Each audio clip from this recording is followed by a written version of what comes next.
ofrece la noticia sostenible de la semana.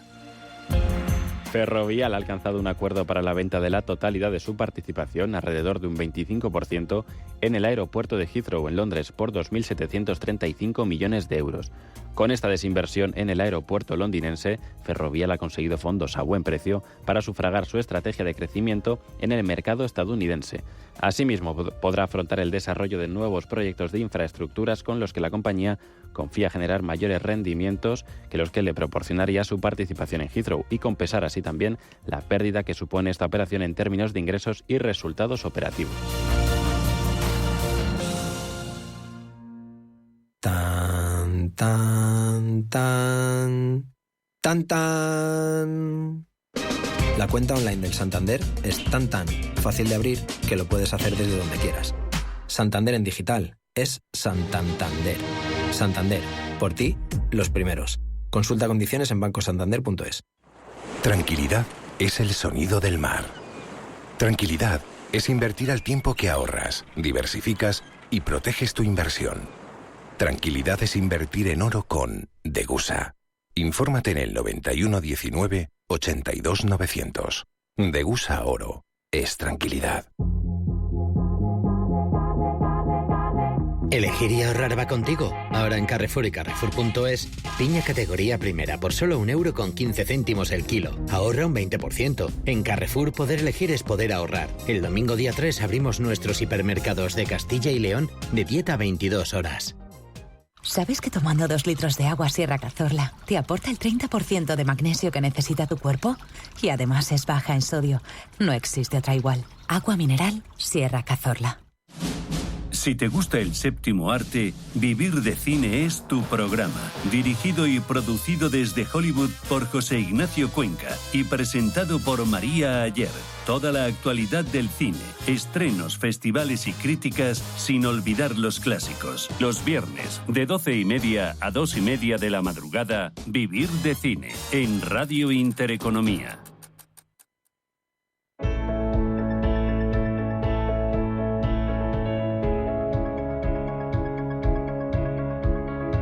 Foro Directivos en Capital Intereconomía, un espacio en colaboración con la Asociación Española de Directivos.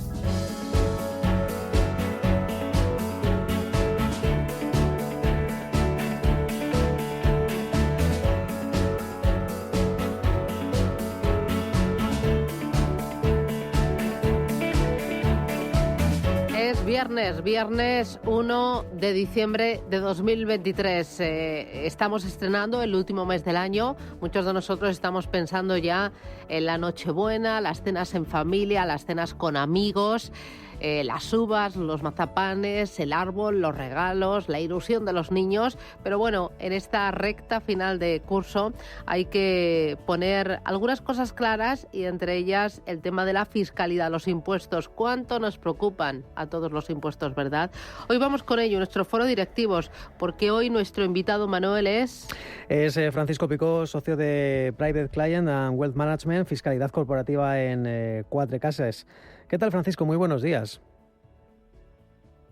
Buenos días, encantado de estar con vosotros, un placer. Bueno, vamos a poner en situación a los oyentes, porque claro, el Gobierno central trabaja, lógicamente, en el marco presupuestario 2024, en una reforma fiscal, pero también muchos gobiernos autonómicos están en paralelo trabajando para esos presupuestos 2024 y algunas comunidades autónomas que han cambiado de gobierno han llevado a cabo iniciativas para suprimir algunos impuestos. Comunidad Valenciana, la semana pasada suprimía el impuesto de sucesiones y donaciones, entre otros tributos. Es decir, se pone fin a un gravamen por el que muchos valencianos, incluso, Francisco, llegaban a renunciar a la herencia, porque no podían hacer frente a este tributo. Efectivamente, ha sido un paso, yo creo que muy relevante dentro de, como bien has indicado, dentro de lo que es el panorama nacional. Existen dos tensiones, una tensión más a nivel territorial o autonómico y una tensión más a nivel central. Y con los cambios de gobierno a nivel territorial, pues ha habido novedades. La última, seguida después de lo que pasó primero en Murcia, después en Baleares, la última ha sido Valencia, la Comunidad Valenciana, que eliminó el impuesto sobre sucesiones y donaciones a través de una bonificación del 99%. Además lo ha hecho con efectos retroactivos, porque esto aplica, ya está publicado, pero aplicará a partir del 28 de mayo pasado. Entonces, lo que nos vamos... Sí. Sí, cuando se ganaron las elecciones. Sí, sí. Eso es. Por tanto, lo que anticipamos es que pues es un alivio para facilitar pues muchos relevos patrimoniales y traslados a través de fundamentalmente del mecanismo de donaciones, que como sabéis pues no tenía ningún tipo de bonificación ni ayuda en territorio valenciano, como también sucede actualmente en otros territorios. ¿Tienen Entonces, algún cálculo efectivamente las del número de valencianos, o alguna previsión del número de valencianos que podrían beneficiarse de la supresión de este impuesto? Los herederos que podrían beneficiarse. Herederos, no tenemos cálculos porque la reforma es muy amplia y no solo afecta a valencianos. Es decir, la reforma valenciana, tal y como está configurada nuestra Ley Orgánica de Financiación de las Comunidades Autónomas, en realidad exporta sus efectos, como lo hizo en su momento los efectos de la Comunidad Autónoma de Madrid a otros territorios, por las reglas aplicables en el reparto fiscal. Es decir, esta reforma aplica a las herencias de personas que hayan fallecido en territorio valenciano, aunque sus herederos estén fuera. Aplica también a beneficiarios de donaciones que residan en la Comunidad Valenciana, aunque las personas que les donen estén fuera de la Comunidad Valenciana, y aplica también, y esto es muy importante, a las donaciones de inmuebles que estén radicados en la Comunidad Valenciana, independientemente de quién sea el beneficiario de esa herencia o de esa donación. O sea que esto es mucho más amplio. Yo creo que eso es. Francisco, es mucho más amplio. Tan amplio como que ha habido más novedades fiscales en la Comunidad Valenciana. No solo se ha suprimido este impuesto, ha habido más cosas, como la tasa turística. ¿Y qué más? ¿Cuáles han sido esas novedades fiscales que ha introducido la Comunidad Valenciana? Sí, muy bien. Hay dos, yo diría, además la tasa turística ha sido un elemento muy importante, no llegó a entrar en vigor, pero ha sido eliminada. Está en el disparadero de salida la rebaja del impuesto de transmisiones patrimoniales, que va dirigida fundamentalmente a ayudar a jóvenes, entendido por jóvenes menores de 35 años, que adquieran una vivienda, por ejemplo, radicada en la Comunidad Valenciana. Esto será lo siguiente y esperamos, porque así se anunció en su momento, una rebaja en el impuesto sobre el patrimonio. Tenemos de tener en cuenta que en Valencia, por ejemplo, el impuesto sobre el patrimonio es incluso en tipos marginales máximos superior al impuesto nacional de grandes fortunas. Es decir, donde el impuesto de grandes fortunas topa en el 3,25%, en Valencia se va hasta el 3,75%. Por tanto, esperamos también mejoras por ese lado. Hay, casi como si fuera una cruzada, ¿no?, de otras comunidades autónomas que están eliminando este tipo de impuestos. También en Extremadura se ha suprimido sucesiones y donaciones en los primeros presupuestos. No sé si ustedes creen que la tónica va a ser que las comunidades autónomas traten de aliviar los impuestos y que en contrapartida el Gobierno nos augure un 2024 con más presión fiscal a los contribuyentes. Bueno, esto es más difícil de prever. Desde luego lo que le podemos asegurar es que no es una situación deseable. No es deseable para el contribuyente porque no toma decisiones de acuerdo a lo que son sus necesidades familiares. Cuando uno hace un acto de donación, no lo hace generalmente por motivos fiscales, lo hace generalmente por motivos de gratitud, por motivos familiares o lo que fuere. ¿Y qué le voy a decir de las herencias? Que uno pues es justamente lo que no elige y lo que nadie desea. El problema es que esto aporta mucha inseguridad jurídica y es la primera pregunta que nos hacen cuando uno quiere planificar su herencia, quiere hacer testamento o quiere tener un gesto de generosidad con su familia. Bueno, ¿y esto cuánto va a durar? Yo creo que justamente esta tensión a la que nos referíamos antes no es deseable. No es deseable porque, como digo, no es una cuestión de los extremeños, no es una cuestión de valencianos o de los murcianos, es una cuestión de todos, porque como he dicho, nuestra ley orgánica de financiación establece unas reglas que son muy claras y por tanto uno que tenga una casa en Valencia y se la den a sus hijos, pues puede estar en Cataluña perfectamente, pero esta norma le aplica y también le perjudica. Por tanto, nuestra aproximación a esto no puede ser territorial, sino más bien en términos de seguridad jurídica, que es lo que deseamos todos. Por cierto, Francisco, me quedan 2 cuestiones y media. Aprovechando su experiencia, ¿hay letra pequeña en este tipo de gravamen? No sé, si nos están escuchando desde la Comunidad Valenciana, ¿qué recomendación les podemos dar? Vale, ya saben desde la semana pasada que se elimina este impuesto, pero tiene que haber algunos aspectos que desconozcan. ¿Qué le podemos decir a los oyentes? Yo habría un aspecto sobre el cual no pasaría por encima, y es que cuando hablamos que se bonifica el impuesto de sucesiones y donaciones, hablamos de esto, que se bonifica el impuesto de sucesiones y donaciones, pero en una donación o en una herencia intervienen otros impuestos, y estos otros impuestos no se han visto modificados. Por ejemplo, le pongo 2 ejemplos. Si yo decido donar un inmueble que tengo en Castellón a un hijo mío que lo tengo estudiando en Baleares, pues esa donación no tributará, como le he dicho. Sin embargo, una donación devenga y hace saltar el impuesto del IRPF en cuanto a su capítulo de ganancias patrimoniales. Si aquello me costó, pues qué decir, 60.000 euros y su valor actual son 100.000, pues tributaré, en la mayoría de los casos, por esa diferencia. No es letra pequeña, es contemplar que existen otras figuras impositivas que acompañan a un proceso de relevo generacional, como puede ser una herencia o una donación. Y un segundo ejemplo que nos lo están preguntando mucho es, caramba, entonces yo si por ejemplo ahora tengo dinero y este dinero pues lo tengo ahorrado y se lo quiero dar a mis hijos, esto significa que mi patrimonio, por ejemplo, baja antes de final de año y el de mis hijos sube. Bueno, pues esto matemáticamente es así, pero fiscalmente no tiene por qué, porque el impuesto sobre el patrimonio, que como digo, sigue existiendo, el impuesto al patrimonio, por ejemplo, lo que tenemos que declarar a final de año es el saldo medio de las cuentas, si es mayor al saldo final. Por tanto, más que letra pequeña, yo lo que pediría es cautela en cuanto a cuál es el efecto que una herencia o una donación puede tener en el ámbito de otros tributos. Al final, Valencia lo que ha hecho ha sido bonificar lo que puede bonificar. El resto de impuestos, sean pues locales, como por ejemplo la plusvalía municipal, o estatales, como puede ser el IRPF, pues obviamente no hay competencias y por tanto esto seguirá la norma general. Ya que habla de bonificaciones, pienso en deducciones, en bonificaciones, en, eliminaciones, o mejor dicho, estímulos fiscales para, autónomos, maternidad. ¿Se esperan más novedades en la Comunidad Valenciana? Bueno, pensamos que sí, es decir, nosotros al final la hoja de ruta entendemos que es la que el gobierno autonómico ha puesto encima de la mesa.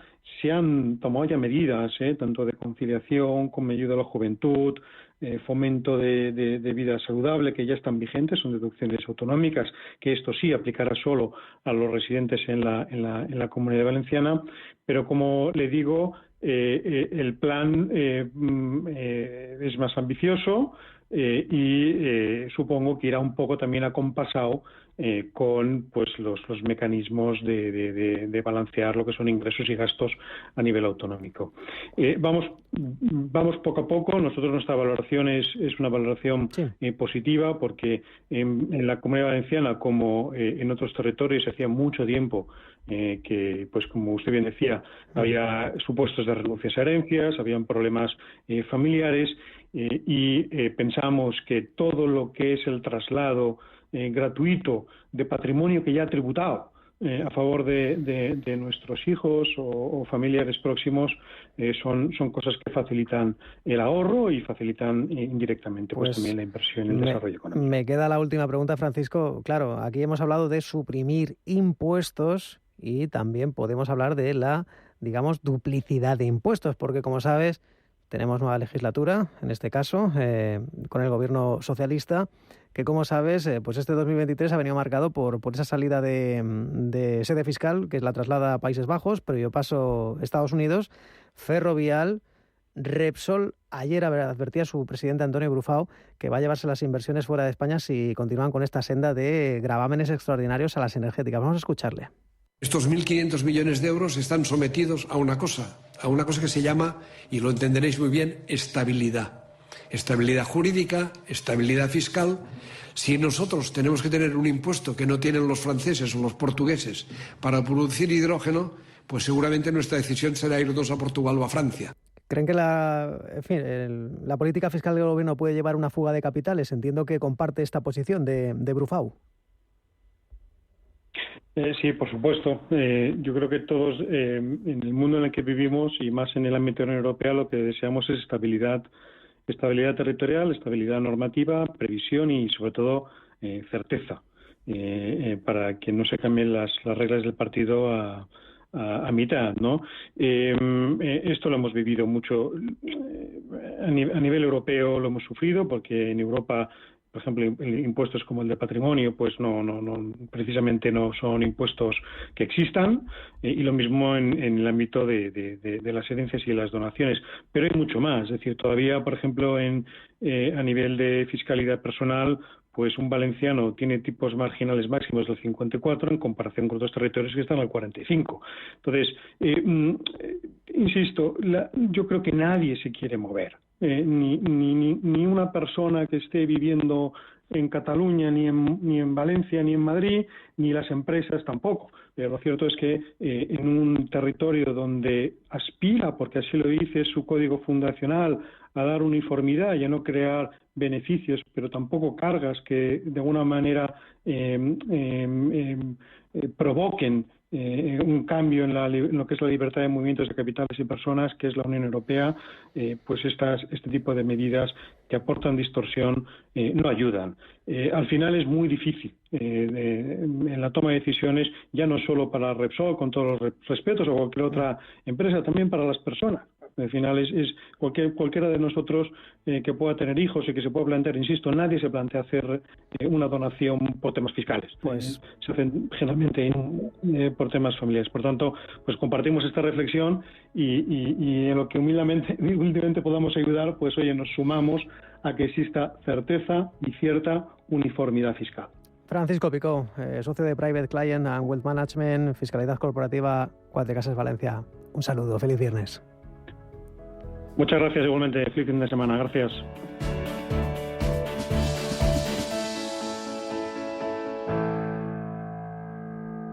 Sabemos lo importante que es sentirse acompañado. Por eso en CaixaBank ahora cuentas con un préstamo para hacer realidad tus ilusiones. Solicítalo desde el móvil o a través de tu gestor. Infórmate en caixabank.es. CaixaBank, tú y yo, nosotros. Siempre que se mantengan las circunstancias económico-financieras del solicitante en el momento de la solicitud. Si caminas solo, irás más rápido. Si caminas acompañado, llegarás más lejos. Luna Sevilla es su asesor patrimonial de referencia. Prestando nuestros servicios como agentes de Caser Asesores Financieros, somos una empresa con amplia experiencia profesional y una clara apuesta por la formación de calidad, la información transparente y objetiva y por el asesoramiento financiero personalizado y continuado. Si desea más información, visite lunasevilla.es o llámenos al 91 762 3442. Muévete con Alquiver y preocúpate solo por tu negocio, sin sorpresas, sin penalizaciones y con todo incluido en una sola cuota. Visita alquiver.es y elige tu vehículo. ¿Alguna vez te has preguntado cómo es el océano desde dentro?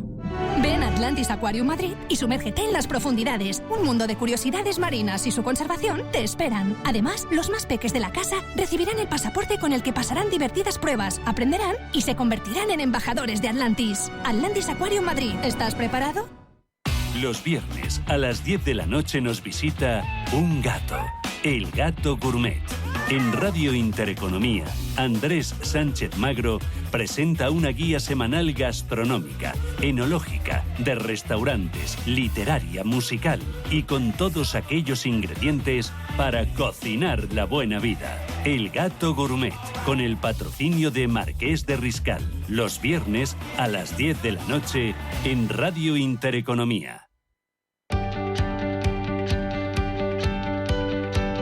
Foro Empleo en Capital Intereconomía.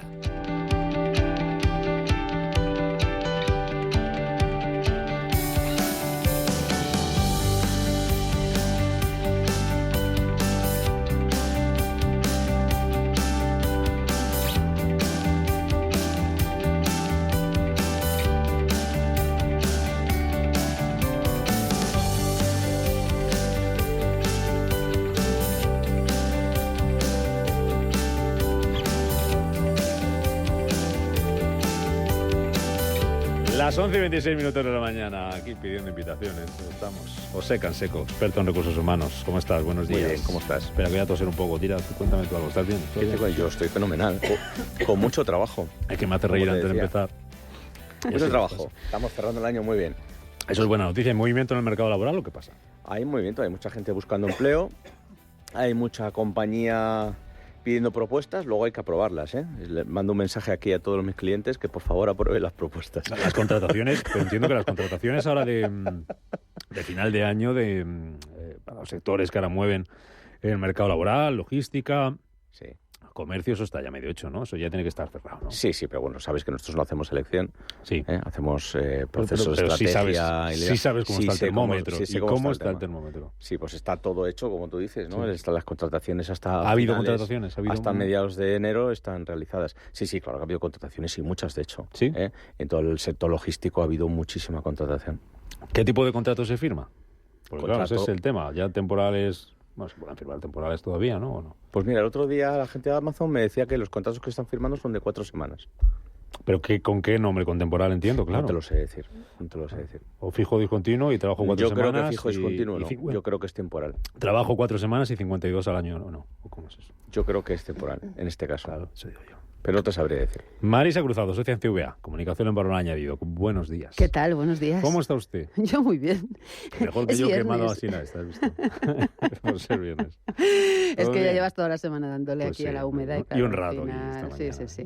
Pues bien, a ver, las cosas apuntan interesantes, ¿no? Ahora que ya terminamos año, gobierno nuevo ya por fin. Ya se han empezado a pegar. Y claro, bueno, era de esperar, ¿no? Que empezaran así. A ver, bueno, ¿esperábamos otra cosa? ¿Alguien esperaba otra cosa? Que no fuera. Tan pronto, Carlos Ruiz, director de estudios del Instituto de Estudios Económicos. Buenos días. Hola, muy buenos días. ¿Tan pronto ya empezamos con los tiras y aflojas? Bueno, es que la realidad sigue su curso y entonces es mejor pues afrontarla lo antes posible, ¿eh? y sobre todo, y lo que es fundamental es que el mundo no nos espera. Ahí siguen fuera compitiendo como unos campeones y o nos ponemos las pilas o nos quedamos atrás. Luego voy con eso, luego voy con el tema de la prestación, que es el motivo de la tensión del choque entre la ministra de Economía y la ministra de Trabajo. Antes, lo último, ayer, reunión entre Gobierno y agentes sociales, sin acuerdo, primera reunión sobre la subida del salario mínimo el año que viene. Lo que sale de la reunión es una petición de comisiones obreras apostando por subir el salario mínimo un 5%, la COE que ya planteaba la semana anterior un incremento del 3%, no sé si va a ser fácil hacer la media. Uno pide un 5, otro pide un 3, pues hacemos un 4 y nos quedamos a gusto. No lo sé. Vamos a escuchar lo último que decían sobre esto, Unai Sordo, de Comisiones Obreras, y Antonio Garamendi, presidente de la COE. Esos productos básicos están subiendo más que la inflación media. El caso más extremo es el de los alimentos, pero hay otros productos básicos que el precio se ha incrementado y por tanto la gente que cobra 1.080 euros en 14 pagas al año creo que necesita una subida salarial que vaya por encima de la inflación y así lo vamos a plantear en la mesa Comisiones Obreras. Bueno, pues que te trasladen, pues está muy bien pedir y lo que fuera, pero yo creo que también eso afecta y aquí sí quiero hablar en nombre de miles de pymes, miles, cientos de miles de pymes, estamos hablando de autónomos, estamos hablando de gente que en este caso, en lo que estamos hablando de lo que son la contratación pública, estamos hablando de 1,5 millones de personas, y entonces resulta que hay una persona que esté trabajando con un ayuntamiento en la limpieza y resulta pues que a ver cómo paga cuando se ha subido ya el salario mínimo durante los últimos años, pues prácticamente casi el 50%, y sin embargo las administraciones no han entrado ahí. Esa es otra de las peticiones, una de las peticiones de COE, que el salario mínimo suba también en los contratos públicos. ¿Veis posible el acuerdo, Canseco? No parecen muy lejos las posturas, o sí, a lo mejor ese 2% está más lejano de lo que podemos pensar, entre el 3 de unos y el 5 de otros. No tengo información privilegiada, pero es verdad que lo que se oye es el 4%, lo comentábamos antes. No sé si es una filtración interesada, pero parece lógico, ¿no?, que posicionarse ahí en la parte intermedia. Yo creo que tiene razón Garamendi en el sentido de que lo que viene implícito en el comentario, ¿no?, que yo creo que hay que tener una vista a largo plazo, hay que intentar hacer una estrategia a largo plazo, no subir todos los años de forma prácticamente unilateral, como hemos hecho en los últimos años, los costes laborales unitarios, teniendo en cuenta que hay mucho pequeño empresario en nuestro país, que hay mucho autónomo en nuestro país, lo hemos dicho muchísimas veces, y que eso en muchas ocasiones es un lastre para la competitividad. Había un anuncio en la tele hace muchos años de Pirelli que decía que la potencia sin control no sirve de nada. Subir los salarios si no somos capaces de ser más competitivos y de aumentar la productividad, al final es una pescadilla que se muerde la cola. Hacemos las empresas menos competitivas y por ende les estamos negando que en el futuro contraten a más gente. Vamos, que nos vamos a salir de la carretera o derrapar, ¿qué dices? Como sigamos así. Pues yo no lo sé, fijaos que en este tema tengo el corazón partido, como decía Alejandro Sanz en la canción, porque efectivamente, o sea, lo que sí que tenemos claro es que el salario mínimo en nuestro país, en España, en una sociedad como la nuestra, que estamos en Europa, etcétera, debería estar en otro nivel. O sea, yo creo que debería estar en otro nivel, debería estar por encima de donde está. Pero claro, si la justificación de la subida salarial es porque suben los precios, en realidad no estamos asociando una subida salarial a conceptos como comentaba José, que es pues la productividad, el rendimiento, es decir, subir el sueldo porque no llega para comprar los alimentos está muy bien, nadie lo duda, pero quizá no sea el criterio que hay que seguir para plantear cuál debe ser ese salario mínimo, eso que cobran las personas. A mí no lo sé, creo que mezclamos unas churras con merinas y deberíamos de hacerlo. Para hacerlo a medio plazo y a largo plazo deberíamos tener muy claros cuáles son los criterios que seguimos para establecer de verdad por qué hay que subir un 3 o por qué hay que subir un 4 o por qué hay que subir un 2 o un 5. O sea, tendríamos que tener unos criterios claros de análisis de mercado de por qué se sube. Aparte de la inflación que se tiene, o sea, porque a mí como dato que está bien, pero es que eso no aporta valor y en España tenemos muchas pymes. Y entonces, ¿cómo lo explicamos esto? Pero solo un detalle más. Lo que sí me parece muy importante es lo que han hablado del tema de que las contratas, cuando se sube el salario mínimo y no está contemplado en el presupuesto que ha sido aprobado por la contrata, por la administración, claro, las empresas que tienen esa contrata se quedan vendidas, están vendidas porque tienen que subir el salario. Y el presupuesto con el que cuentan para eso se les va de las manos. Y ya hemos tenido, después de la pandemia, con estos ajustes que se hicieron, cierres de muchas contratas, sobre todo piscinas públicas, comedores de colegios, temas basuras, porterías, etcétera. Sí, no, pero cierto, pero es que ha pasado eso. Y la razón era esta, porque de repente la empresa que tiene la contrata quiebra porque no puede pagar los salarios. Entonces, por eso digo que deberíamos de tener muy en cuenta qué parámetros utilizamos a la hora de plantear una subida salarial, que repito, debe ser así, pero teniendo muy claro qué es lo que hacemos y cómo, porque afecta a todos los sectores. Siguiendo lo que dices, de qué parámetro tenemos en cuenta a la hora de plantearnos la subida del salario mínimo, sí nos fijamos, por ejemplo, en la subida de los precios, la pérdida de poder adquisitivo, subida del IPC. Ahí se fija en eso la subida de las pensiones. 3,8% el año que viene, menos del 4% de media que decimos que puede salir, y mucho menos, muy por debajo del 5% que pide Comisiones Obreras. Habría que tomar a lo mejor eso como referencia, Carlos, el dato medio de IPC, con el que se revalorizan las pensiones el año que viene, que ya con el dato que conocíamos esta semana, antes de ayer miércoles, subida a pensiones 3,8%. ¿Puede ser una referencia válida o no? ¿O no tiene nada que ver? Bueno, vamos a ver. Lo primero de todo, yo creo que por tener algo a lo que agarrarnos, como decía Marisa, tener un criterio objetivo. Ahora mismo te respondo sobre esta cuestión. Lo primero de todo que quería comentar, yo creo que es una buena noticia la que se presentó ayer, que se sentarán organizaciones empresariales, sindicales y el nuevo gobierno pues al proceso que todos los años por estas fechas nos llega, que es el del el establecimiento del salario mínimo interprofesional. El salario mínimo interprofesional está determinado por normativa, no cómo se revaloriza precisamente, pero sí que los factores que tienen que conjugarse para poder establecer la revalorización correspondiente. Y estamos hablando pues de factores tales como la situación económica en general, el nivel de inflación que se ha producido en el último periodo, la participación de las rentas de trabajo, la productividad, efectivamente, y luego sobre todo cuestiones que afectan de ámbito sectorial. ¿Qué ha ocurrido? Que durante los últimos años nos hemos encontrado en un proceso donde la determinación del SMI, que corresponde al gobierno, obviamente siempre con información y consulta de los agentes sociales, pues ha respondido a otras condiciones que no tienen que ver con estas que marca la normativa, y es el famoso acercar el salario mínimo interprofesional al 60% del salario medio. Bien, pues si tú observas la evolución de este coste, ves que en los últimos años, desde el 14, por ejemplo, al 23, el crecimiento del SMI se ha situado cerca del 70%. Y los trabajadores que han percibido el SMI, que no son demasiados afortunadamente, han tenido incrementos de poder adquisitivo cerca del 50%.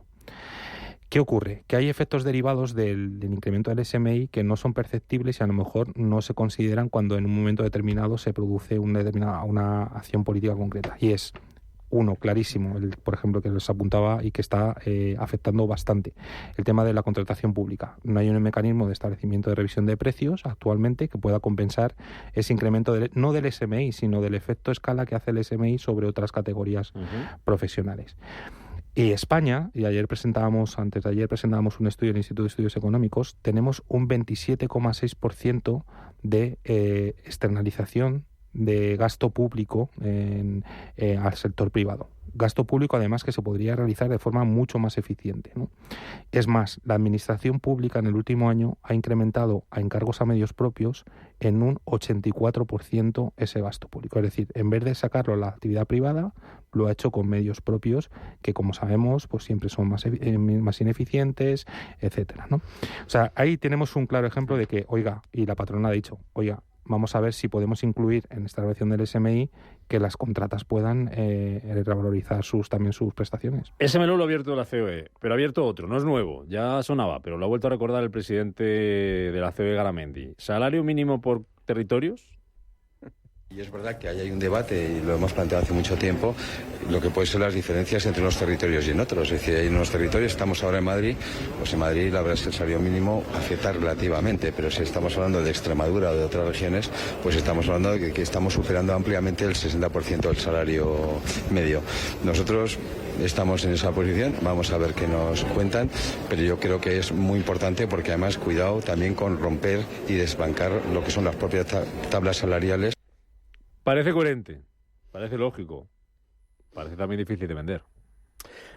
A ver, en España hay, como en otros países, muchas desigualdades económicas, retributivas, ¿vale? No es lo mismo vivir en Navarra que vivir en Murcia. El poder adquisitivo que tienen los navarros o que tienen los murcianos... Una broma, lo hablábamos el otro día en la tertulia y dejamos el melón abierto para otro día. Tampoco lo vamos a tocar hoy, pero escuchaba hace poco una broma, un debate medio en serio, de que no es lo mismo casarse con un murciano o una murciana que con un catalán o una catalana, desde el punto de vista fiscal. Evidentemente. ¿Sí o no? No lo es. Pero como no vamos a abrir ese melón... No, pero es lo que estás diciendo tú. Es más o menos lo que estabas diciendo tú. Lo que estoy diciendo es que el poder adquisitivo de un navarro o de un madrileño, es diferente, de un murciano o de un chico de Jerez... Que el código postal te marca... Es diferente, igual que es diferente que el coste de la vida del murciano y del navarro. Pues eso digo, que el código postal de donde vivas te marca la retribución, te marca el tema de fiscalidad y te marca el coste de la vida. Ahora, yo añadiría otra cosa, porque lo ha comentado Garamendi, porque hablamos del 60% del salario mediano y no es exactamente así. La Carta de Derechos Sociales Europeos, dice que es el 50% del salario medio o el 60% del salario mediano, que no es lo mismo. Y en ambos indicadores ya estamos ligeramente por encima. ¿El salario mínimo está por encima? En los dos casos. Tanto el 50% del salario medio como el 60% del salario con lo cual, mediano. No haría falta subirlo para cumplir con eso, ¿no? Y lo que estamos diciendo en los medios de comunicación, lo que ellos están diciendo es el 60% del salario medio, que no es ese 50 del medio y el 60 del mediano. Si lo calculamos, que yo he hecho el ejercicio esta mañana, vemos que nos pasamos por unas décimas, ¿vale? Eso no quiere decir que no sea positivo subir los salarios en general y los salarios pero que mínimos, ya cumplimos, es lo que estás diciendo. Sí, y los salarios mínimos a los españoles. Por supuesto, cuanto más cobremos, mejor. Lo único que yo digo es que hay que hacerlo con luces largas, a largo plazo, con un sentido estratégico y siempre aumentando la productividad. Pero porque si no estamos tirando piedras sobre el propio tejado. Lo que os preguntaba Iago Ronda, y voy rápido, entrevista que nos están esperando, vamos a hablar de nóminas. ¿Salario mínimo por territorios? No. No debería ser así. No, porque es que estamos... Vamos a ver. Pues estamos buscando una convergencia con Europa y ahora vamos a hacer salario por territorio. No, y además que el salario es por... Pero la convergencia con Europa nos llevaría a tener un salario mínimo como el de Francia. Bueno, pero nos quedan 30 años o más. Pero a ver, que el salario es por la actividad que... Vamos a ver, a ti te pagan por lo que haces. Es que perdemos de vista ese concepto. Entonces, si eres camarero, da igual que seas camarero sí, pero el salario en Madrid... mínimo no es por la actividad que haces, el salario mínimo es para todo. El salario mínimo empata en toda la estructura de la pirámide de salarios. Claro, pero no hay un salario mínimo en construcción, no hay un salario mínimo en hostelería, no hay un salario mínimo en informática. Pero la gente que se le paga ese salario mínimo por X condiciones... Cobra lo mismo, haga lo que haga. Haga lo que haga, tendrá que serlo, ¿no? Pero me refiero, haga lo que haga, esté donde esté. Es que si tú eres camarero o eres... Pero estemos en Francia o estemos en España, si vamos a la convergencia con Europa. Bueno, pero nosotros nuestras políticas salariales no dependen de Francia. Hacia allí vamos, pero ya veremos cómo. Porque tampoco vale lo mismo aquí un café que en Francia, ¿eh? Ojo. Depende de dónde vayas aquí, también te digo, ¿eh? Sí. También depende de dónde vayas aquí, también te digo. Carlos. No, que el salario mínimo se establece para todos en general. Lo que pasa es que los diferentes sectores y territorios afecta de forma distinta, porque están determinados por sus niveles de productividad en términos gruesos, ¿de acuerdo? Y, por ejemplo, para los agricultores está suponiendo un drama esta regulación del salario mínimo interprofesional. De hecho, una de las condiciones que se plantean por parte de COE es, oiga, vamos a considerar el sector agrario en su cierta complejidad de cómo está afectando esta revalorización tan grande que está llevando el salario mínimo interprofesional, además de la que les está cayendo en el ámbito de precios percibidos y costes. O sea que yo creo que al final cada sector debe responder, obviamente, a su situación específica de capital y productividad, ¿no?, para determinadas condiciones salariales. Bueno, pues el salario... Luego voy con lo del tema de la prestación, que nos queda pendiente también, el recorte de la prestación, si eso incentiva la búsqueda de empleo o no. Bueno, el salario sale la nómina, algo que es difícil a veces de entender, las nóminas, porque cobramos esto, porque cobramos lo otro. Claramente está diferenciado. Pero la nómina en general no es un concepto para todo el mundo fácil.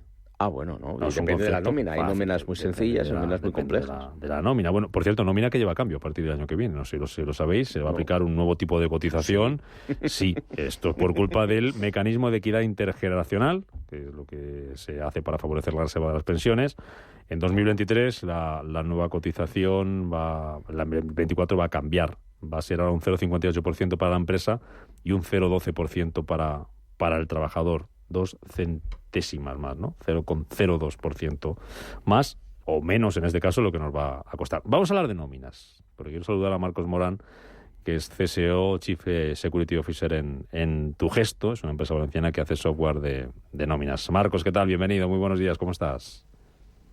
Hola, ¿qué tal? ¿Cómo estáis? Encantado de saludarte. Esto de la nómina que no es fácil para todo el mundo, a veces nos vemos ahí, pues vale, cuál es lo que cobro y el resto no lo entendemos. ¿Vosotros qué es lo que hacéis en Tugesto?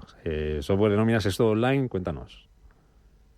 Sí, bueno, yo más que de un punto de vista técnico os puedo hablar casi del mercado. Sí. Porque, yo estoy en el departamento de ventas. Al final es esto de las siglas que nos lían a todo el mundo y es sales, al final. Sales.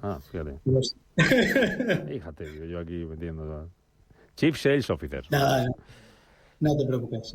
Pero sí, es un tema muy complejo y que desde aquí no hacemos más que desarrollar para hacer la vida mucho más sencilla, porque realmente es mucho más fácil de lo que parece. Sí. Y vosotros lo hacéis de forma online, ¿no?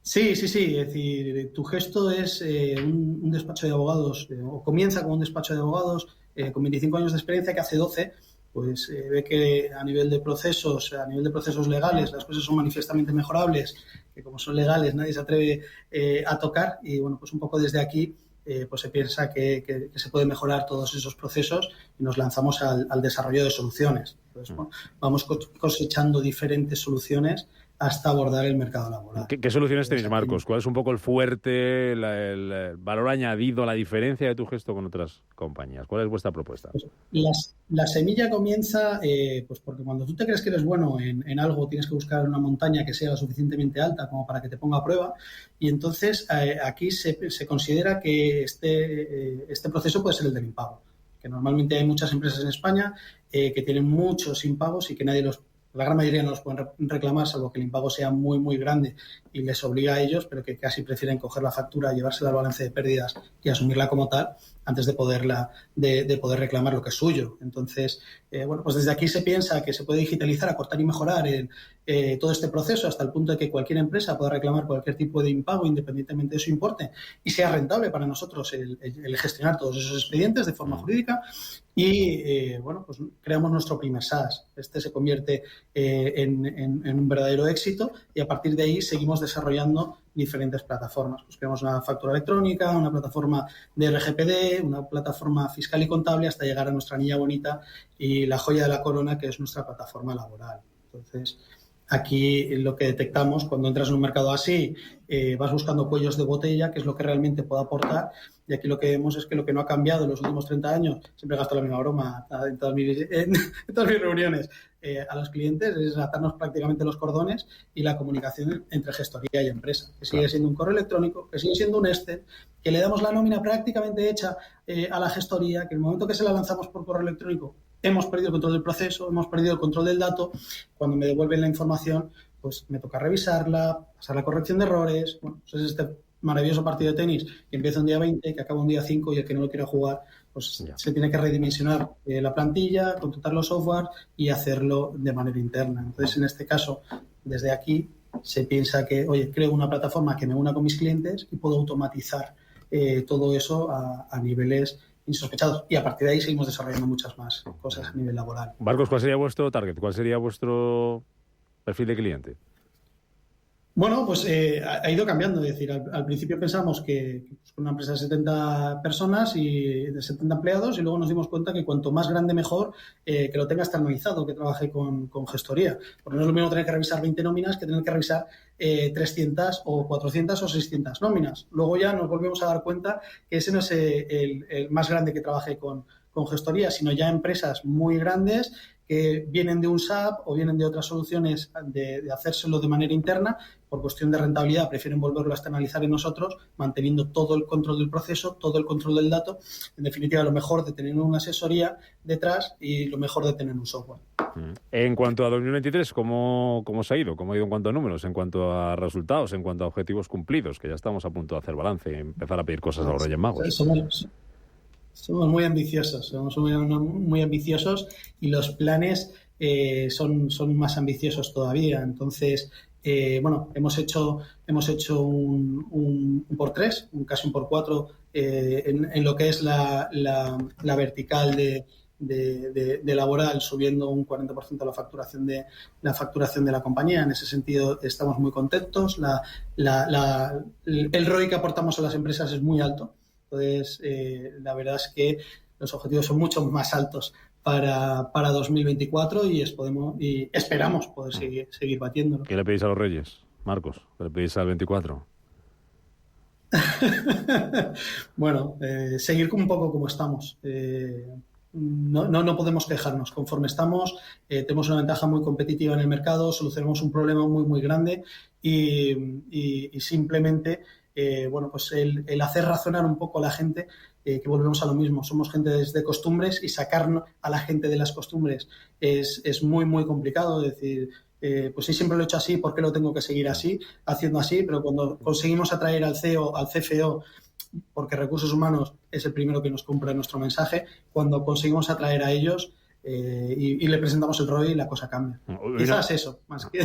Sí. Oye, ¿asesoramiento dais también? Veo, y no solo con empresas, ¿también trabajáis con autónomos? Exactamente.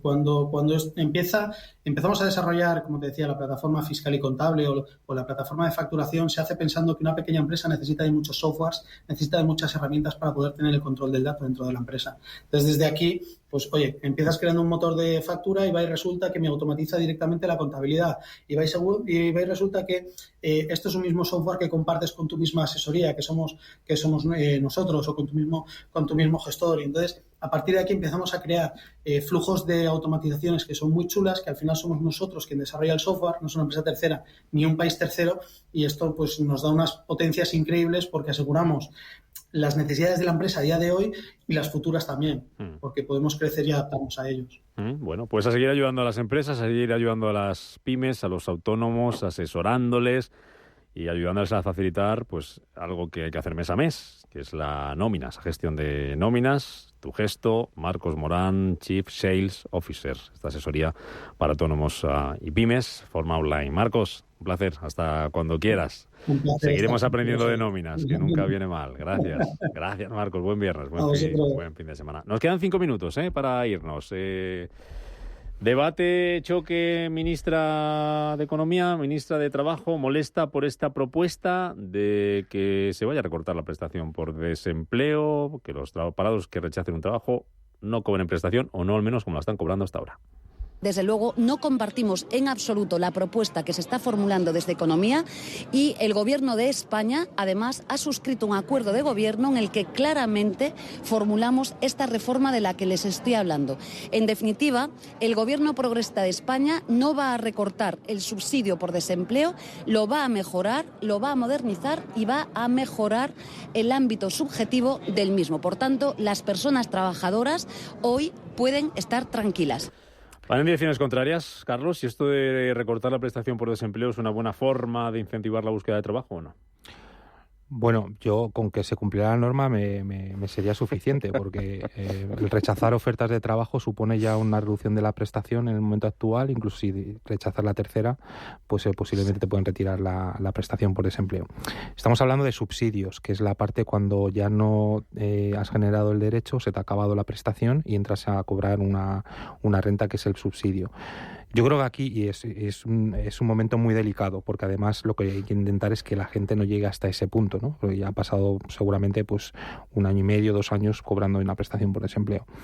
Hay que coordinar mejor las políticas activas y pasivas de empleo. Había un proyecto de ley de fomento de empleo que en la anterior legislatura intentaba que los servicios públicos de empleo mejoraran la eficiencia en el machear en las ofertas de empleo con los parados, ¿no? En cuanto coordinemos mejor políticas activas y pasivas, yo creo que no va a hacer falta entrar en estas discusiones acerca de una menor prestación por subsidio de desempleo o una mayor prestación. Pues es que a mí me surge una cuestión, y es, vamos a ver, supongo que, claro, aquí de lo que estamos hablando es de las ofertas que se tramitan desde los servicios públicos de empleo a personas que están cobrando la prestación, ¿no? No, el subsidio. Sí, o sea, que están cobrando bien. Entiendo que no afecta a personas que, cobrando ese mismo subsidio, rechazan ofertas que les vienen por el mercado, pero no a través del servicio público de empleo. Entiendo. Porque ¿cómo se van a enterar que yo estoy rechazando una oferta? Quiero decir... Sí, entiendo que sean ofertas del SEPE, ¿no? O sea, pues, a ver, oficiales, entre comillas. Vale, ¿no? entonces a lo que voy es... unos requisitos de distancia... Eso sí se iba a preguntar, claro. Porque... Estamos poniendo el foco en un tema que, a ver, yo no tengo los datos, no me ha dado tiempo a buscarlos porque lo pensé. ¿Cuántas ofertas de empleo tramita el SEPE?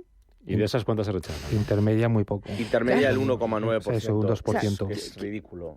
Por eso quiero decir, o sea, es que estamos poniendo el foco en la negociación, en una discusión que ni aporta ni quita valor, quiero decir, que no va a solucionar ningún problema. No va a mirar la vida, ¿no?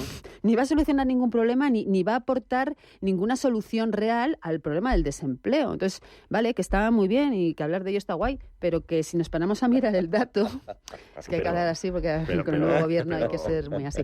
Pero me entendéis a lo que voy, ¿no? Que es que, o sea, está muy bien, pero que realmente son cuestiones que están en el debate de una negociación y que es que hay tantas cosas que arreglar que de verdad me parece un poco... Pero es famosa, siempre se ha dicho, Canseco, la discrepancia o distancia que hay entre las cualidades del que va buscando empleo y lo que le ofrece el SEPE, ¿no? La distancia es sideral. Es un melón, o sea, yo estoy de acuerdo con los compañeros, es un melón. Yo le diría a la ministra que se apunte ¿A cuál de las dos? En los to-dos también, dar una vuelta importantísima al Servicio Público de Empleo. Primero, porque solo intermedia el 1,9% de las ofertas de empleo. Segundo, porque desafortunadamente, y seguramente no es culpa de ellos, los técnicos o los empleados que están en las oficinas de empleo no tienen la cualificación y la capacidad y la competencia para tener el criterio adecuado. No tienen las herramientas y no tienen la formación. Hacen lo que pueden, ¿vale? Tercero, fíjate, yo entiendo muy bien esto de, oye, hay que cumplir la ley, que dice Carlos, estoy con él absolutamente, pero en este punto, teniendo en cuenta el perfil de las personas que cobran este tipo de subsidio, me sale decir que hay que ser un poco laxo en el cumplimiento de la ley. Ok, hay que cumplir la ley, pero hay que ser un poco laxo porque hay mucho drama detrás y también hay mucha picaresca, ya lo sabemos. Y sobre todo porque no estamos dando una solución real y eficiente a estas personas. Entonces, yo, fíjate, como somos muy generosos desde aquí, desde Intereconomía, vamos a hacer una propuesta así directamente, ¿no?, que para que se lo planteen, y está en clave con lo que ha dicho Carlos. Vamos a ver. Ahora mismo... Que quede claro que es Carlos, ¿eh? No, no, de la idea de Carlos, claro, es que vamos a ver, es que en las informaciones que habéis luego comentado... Nos quiere pagar la ministra y solo le paga a Carlos y a ti. Fíjate. Bueno, te metemos en el pack, que somos... ¿Cuál es la idea? He dicho que somos muy generosos en Intereconomía y compartimos datos. La idea es, vamos a ver, porque he leído que además la propuesta es que aumenten, los sindicatos están diciendo que aumente el número de personal de servicio del empleo. En fin, yo creo que lo por que ahí... quieren hacer es bajarlo de 52 a 45, que eso aumentaría el número de beneficiarios, años, digo. No, sí, pero digo que los empleados, que entren más empleados para dar más soportes, lo que están diciendo los sindicatos. En el SEPE. Sí, claro. Yo creo que seguir aumentando funcionarios no es la solución. De número de elementos. Es un tema de match, que es lo que ha dicho Carlos. Es decir, necesitan crear, desarrollar y tienen seguro a su disposición un montón de opciones, una herramienta que les permita machear entre la oferta laboral, las personas en paro y la formación. Nos vamos. Bueno, pues no está mal, va a ser el primer foro empleo de la nueva legislatura. Claro. Que soy. Animoso, dando ideas al gobierno. Por supuesto. Gratis, de momento. Gratis de momento. Carlos Ruiz, Marisa Cruzado, José Canseco, un placer. Gracias por haberos tenido aquí. Nos vamos, llegan las noticias y después Rafa Jiménez con la media sesión. Por cierto, hoy programa especial desde Rueda, en Valladolid, con Ángel Cuaresma, a la 1:00. No se lo pierdan, que siempre es bueno hablar de Valladolid, de su gastronomía y de sus cosas. Ahí os lo dejo. Un vinito ahora entraría fenomenal. A la 1:00 la radio y verás que bien sienta el vino. Adiós, buen fin de semana.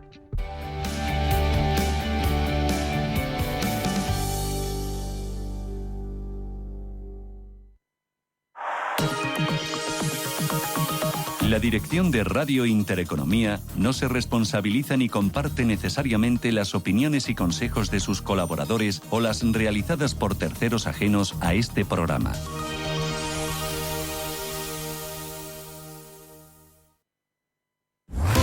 Radio Intereconomía.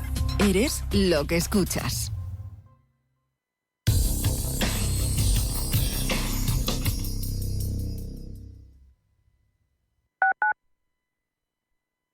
Ya sabes que en Banco de Inversión Global escuchamos, pero además tú también puedes escucharnos a nosotros. Sigue nuestro podcast y nuestros webinars en los que compartimos contigo las claves y el análisis actualizado de la economía y los mercados financieros. Todo lo que necesitas saber para gestionar tus inversiones. Descubre más en bancobig.es. Banco Big. Nos mueven tus valores.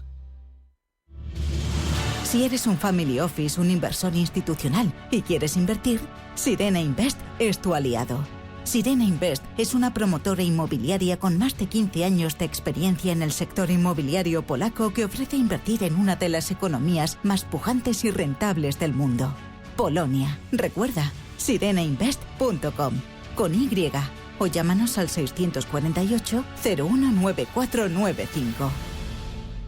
Inversiones inmobiliarias Grupos Eneas, cesiones de créditos, inmuebles en rentabilidad, compra, reforma y venta, rentabilidades hasta el 12%. Infórmese en el 91